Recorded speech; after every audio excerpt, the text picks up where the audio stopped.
In November 2025, Zohran Mamdani, a 34-year-old Democratic Socialist, stunned the nation by defeating Andrew Cuomo to become New York City's first Muslim and South Asian mayor.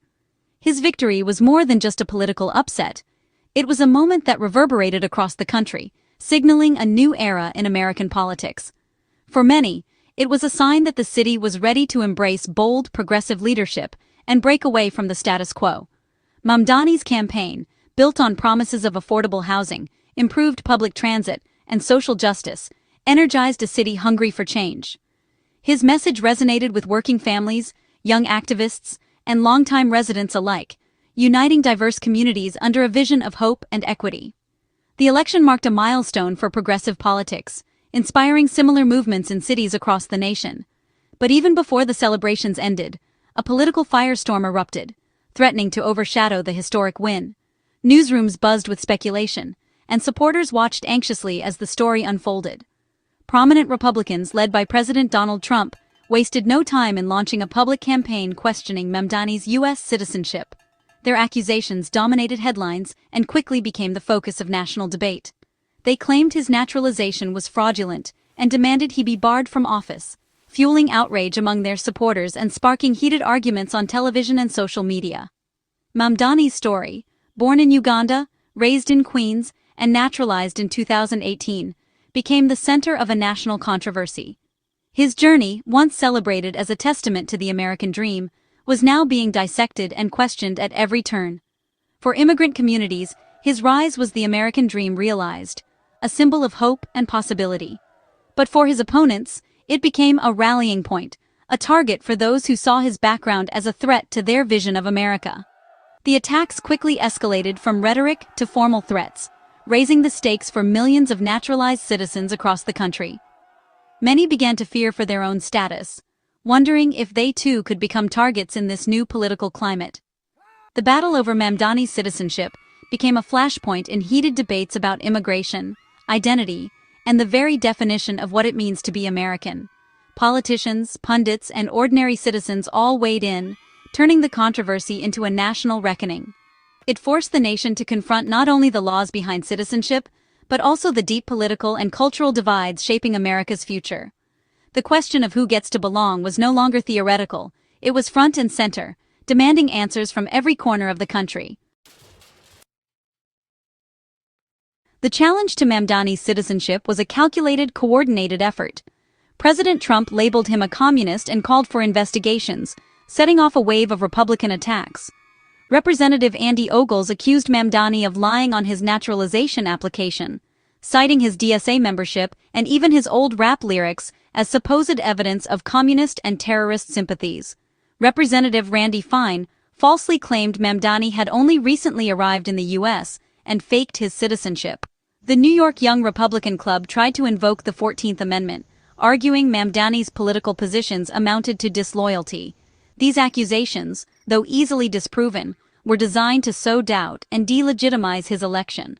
The legal and political pressure mounted, forming a multi-pronged assault on Mamdani's right to serve. The goal: invalidate his victory by any means necessary. To understand the controversy, you have to know how naturalization works. Immigrants must hold a green card for years, prove good moral character, and pass English and civics tests. The application, Form N-400, asks detailed questions about political affiliations and any ties to terrorism or totalitarian parties. Lying on this form is a serious offense, but the process is thorough. Applicants are interviewed and scrutinized by federal officers. If approved, they take the oath of allegiance and become full citizens, with all rights and responsibilities. Citizenship is meant to be permanent and secure, not subject to political whims. Revoking it, denaturalization, is intentionally rare and difficult. The law is designed to protect naturalized citizens from arbitrary attacks. That's why the legal process for stripping citizenship is so demanding. Denaturalization, the process of revoking citizenship, can't be done by presidential order or congressional vote. It's a judicial process, requiring the government to prove, with clear and convincing evidence, that citizenship was obtained illegally or through willful misrepresentation. Honest mistakes or minor omissions don't qualify. Historically, denaturalization has targeted only the most serious offenders, Nazi war criminals, participants in genocide, or those with proven terrorist ties. Political beliefs or post-citizenship actions aren't grounds for losing citizenship.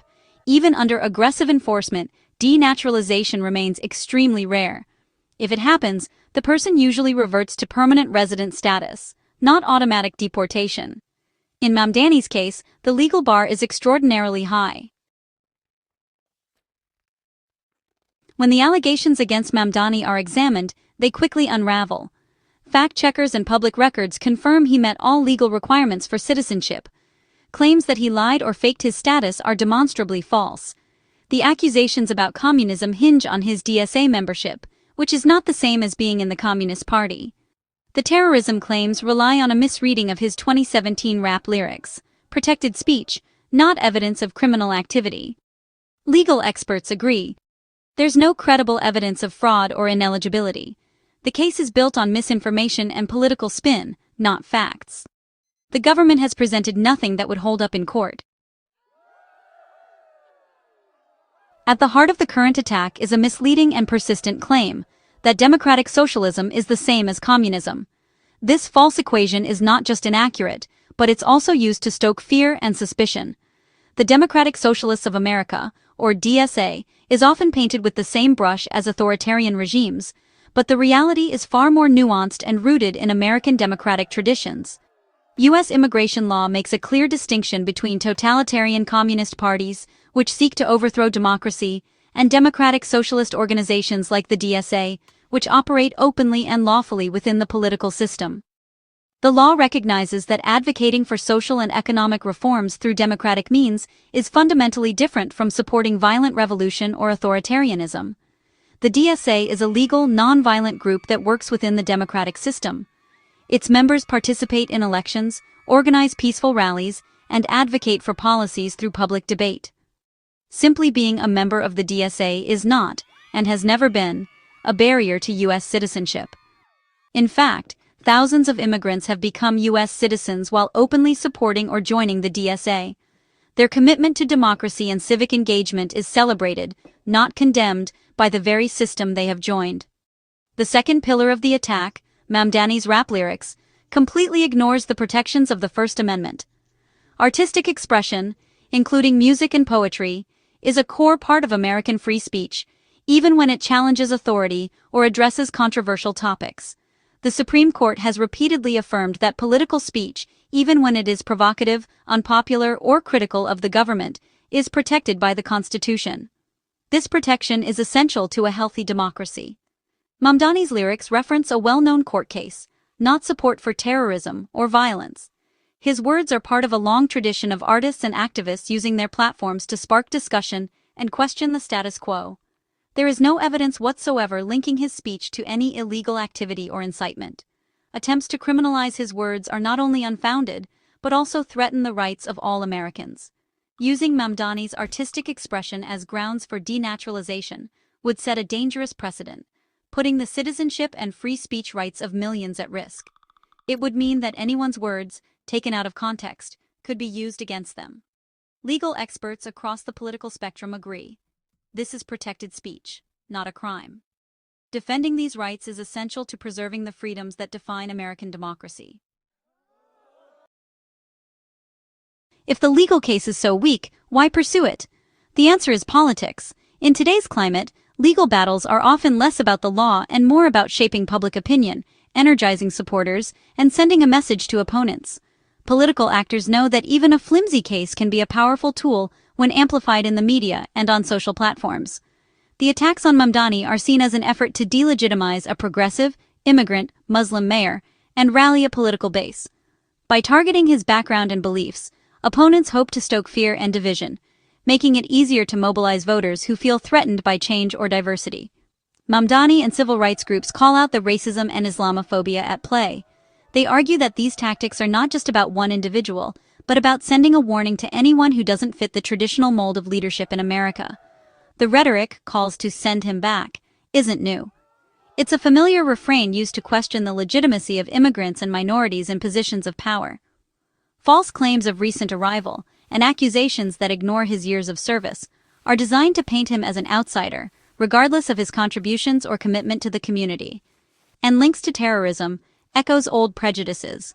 These tactics have been used throughout history to marginalize and silence those who challenge the status quo.